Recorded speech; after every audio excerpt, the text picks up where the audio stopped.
Hello and welcome back to Minstrels on the Block with a very special guest, Mr. Daniel Shafer.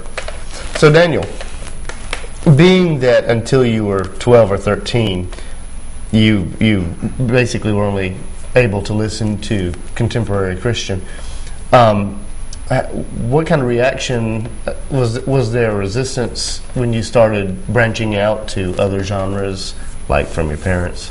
Well, that was one of the benefits of having two older brothers because they had already hit that period and had already tested the waters, and so I was kind of aware of what I could and couldn't get away with. Yeah. So I was very selective about what and when I listened to, and it wasn't as if I disagreed with the Christian music. I loved it. Mm-hmm. It was just that I was curious about these other songwriters, and so when I started listening to it, it was more of just a mind-opening thing than anything else. It wasn't rebellion. And I think my parents noticed that because they listened to a lot of the same bands, and they recommended things to me like Simon and Garfunkel. Mm-hmm. Love Simon and Garfunkel. That was one of the first bands I started listening to when I first started playing guitar. Yeah. And so they've also been a huge influence on me, and things like that I knew I could get by with, and it wasn't a huge difference.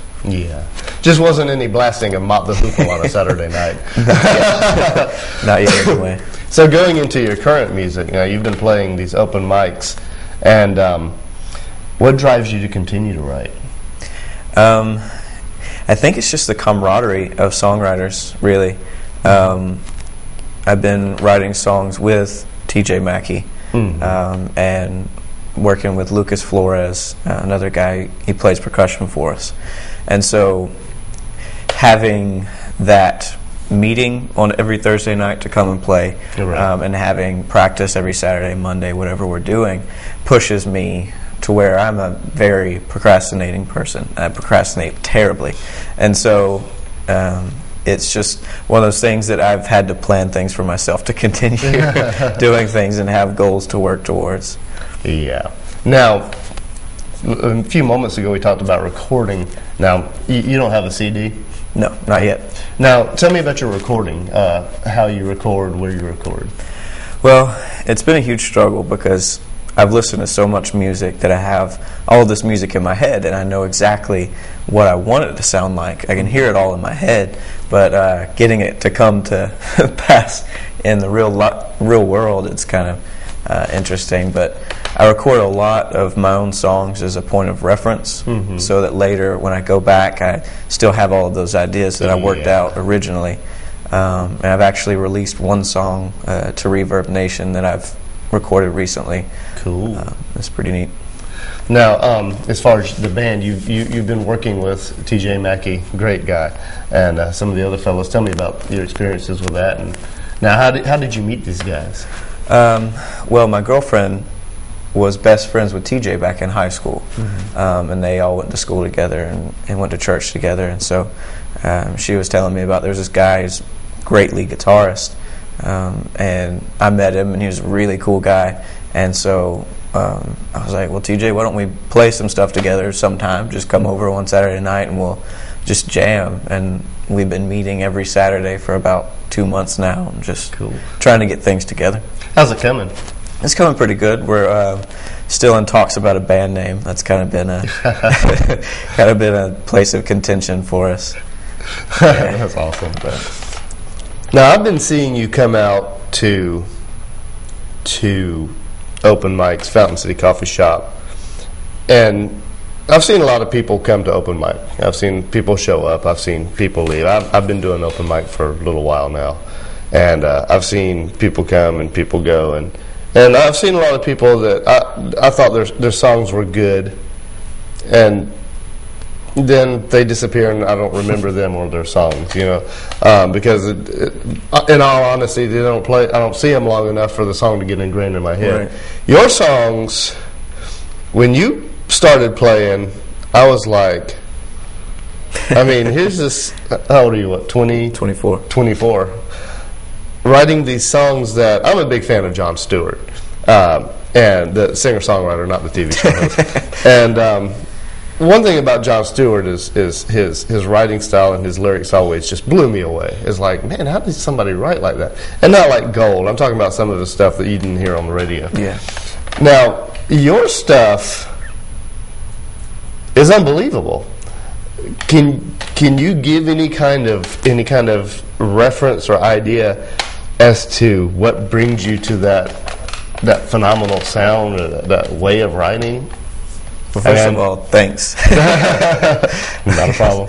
Well, I kept myself in a bubble for a long time with these ridiculous mentors, like Elton John, Paul McCartney, Bob Dylan, right. Shakespeare, and people that I would hold myself to this standard. Shakespeare. And so going through, and I would separate it at times. I would go completely poetry and lyrics, and then completely music, and just mix them every once in a while. But still, I found that I could, where I was at the time, I was able to bring a lot more to light if I did them separately, because it was just too much to do it together. And so I think it was the ridiculous standards I held myself to. Yeah. And so in that bubble, I was just this nothing that was learning from these guys that were just fantastic. And so once I did come out of the bubble and go to open mic and everything like that, the people that have given a really good response, I just assume it's because they're not holding me to quite a high standard. And so it's kind of interesting hearing good feedback. It's unbelievable. I mean, it's like you write stuff that I don't know, it's above, because there's my songs, for instance, I've got a lot of like heartbreak songs, cheesy love songs. I've got a couple of songs that are a little more in the direction of what you do, but not quite to that level. Well, the world hasn't had enough of silly love songs. Well, we found that. But for me, I have a taste for things that are a little more than silly love songs, even though that's a lot of what I write. But when I heard you play, I was just like, this kid has got something going on, and Rusty recognized it. Everybody, all the people who clap recognize it. 'Cause it's amazing, and I think that right now we need to hear another one of this guy's songs, and we'll be right back. This is my house of cards.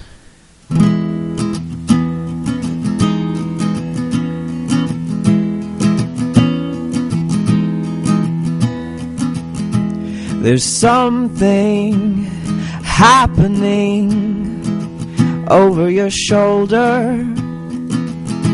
The sinking feeling is rising up to your throat. And for all your shaking, you're stiff as a soldier. You can't bear to look, can you?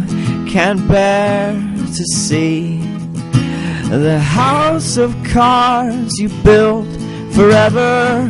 It couldn't fall, you were far too clever. Now you feel that you might have been hasty with all those rickety walls of paper.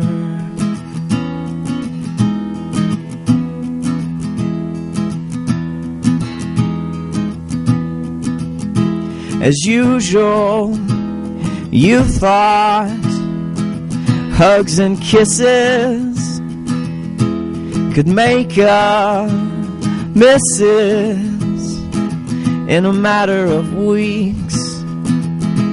But there's no magic in all your wishes, just a nightmare. And you are asleep in the house of cards you built forever. Couldn't fall, you were far too clever. Now you feel that you might have been hasty with all those rickety walls of paper.